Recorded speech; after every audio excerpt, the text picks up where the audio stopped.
The little house of lost play. We knew that land once, you and I.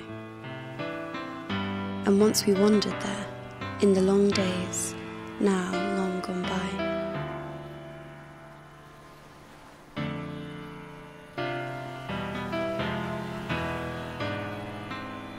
A dark child and a fair, was it on the paths of firelight fought, in winter cold and white, or in the blue-spun twilit hours of little early tucked-up beds in drowsy summer night, that you and I in sleep went down to meet each other there, your dark hair on your white nightgown, and mine was tangled fair.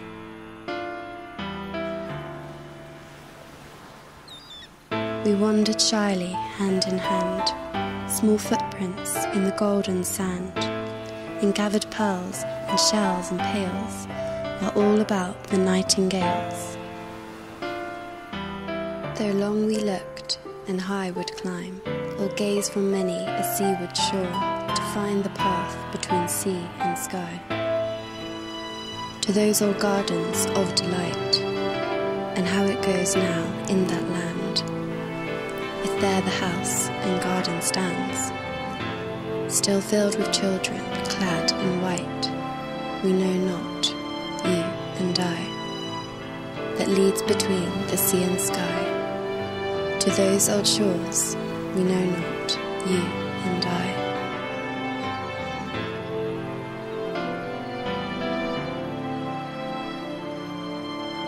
We're singing in the trees.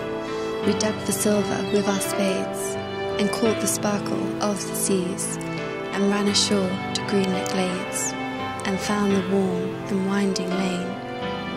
And now we cannot find again between tall, whispering trees. The air was neither night nor day, an ever eve of gloaming light, when first there glimmered into sight the little house of play. New built it was, yet very old, white, and thatched with straws of gold, and pierced with peeping lattices that looked towards the sea. And our own children's garden plots were there, our own forget-me-nots, red daisies, cress and mustard, and radishes for tea.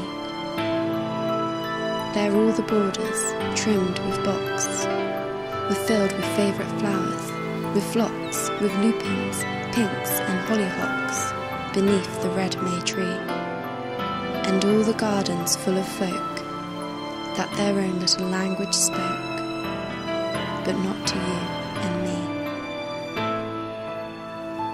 For some had silver watering cans, and watered their own gowns, or sprayed each other.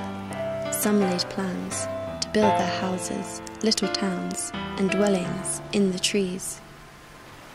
And some were clambering on the roof, some crooning lonely and aloof, some dancing round the fairy rings, all garland in daisy strings, while some upon their knees, before a little white-robed king, crowned with marigold, would sing their rhymes of long ago. But side by side a little pair, with heads together, went walking to and fro, still hand in hand, and what they said, ere waking, far apart them led.